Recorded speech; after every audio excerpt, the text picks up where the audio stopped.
Habari za kimataifa zinasomwa kwako na mimi Chris Moshi. Huko Ukraine, mtu mmoja ameuawa kwa mashambulizi ya ndege zisizo na rubani za Urusi kwenye bandari ya kusini mwa Ukraine katika jiji la Odessa.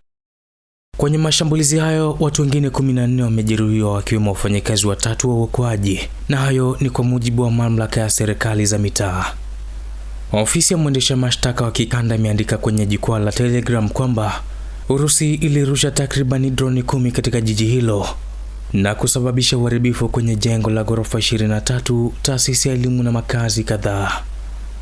Katika tukio hilo, Urusi pia ililenga eneo la kaskazini mashariki mwa Ukraine katika mkoa wa Kharkiv ulio karibu na mpaka.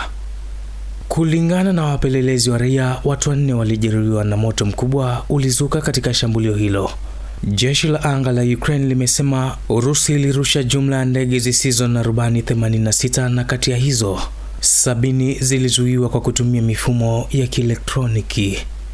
Katika ujumbe wake kupitia mtandao wa Telegram, Rais wa Ukraine Volodymyr Zelensky amesema ni sharti Urusi lazimishwe kusitisha vita, na amewashukuru washirika wa nchi yake anaosema wako tayari kuongeza mbinu dhidi ya Moscow. Na huko Mashariki ya Kati, Israel yatishia kumuua kiongozi mkuu wa Iran. Irani na Israeli zinaendelea kushambuliana.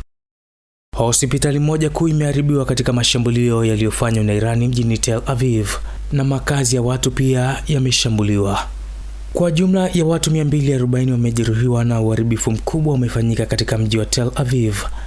Kwa upande wa Israel, ilifanya mashambulio kadhaa ya anga mjini Tehran na kwenye maeneo mengine ya Iran. Vyombo vya habari vya Iran vimesema ndege za Israel zilishambulia kinu kikubwa cha utafiti wa maji cha Kondab. Na waziri wa ulinzi wa Israel Katz amemlaumu kiongozi mkuu wa Iran Ayatollah Al-Khamenei na ameamuru majeshi ya Israel kumuua kiongozi huyo ili tu kufanikisha malengo ya Israeli. Na kwa kuhitimishia, huko nchini Rwanda, kiongozi wa upinzani nchini Rwanda awekwa kizuizini. Kiongozi wa upinzani nchini Rwanda na mkosoaji wa wazi wa utawala wa Rais Paul Kagame amekamatwa na kuwekwa kizuizini. Idara ya kuchunguza uhalifu nchini Rwanda RIB imesema kuwa mwanasiasa mashuhuri wa upinzani Bi Ingabire Victoire amekamatwa kwa tuhuma za kuchochea umma dhidi ya uongozi wa kuunda kundi la wahalifu. Victoria Ingabire alifikishwa mahakamani siku ya jana Alhamisi katika mji mkuu wa Kigali kwa ajili ya kuhojiwa kuhusiana na kesi ya watu 9 wanaotuhumiwa kushiriki mafunzo yanayohusu jinsi ya kupindua serikali kwa kutumia njia zisizo za vurugu.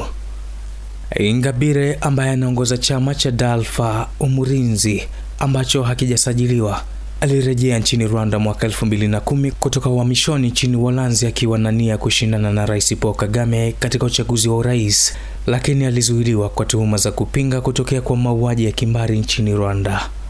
Na hiyo ndo tamati ya habari za kimataifa. Ulikuwa nami Chris Moshi.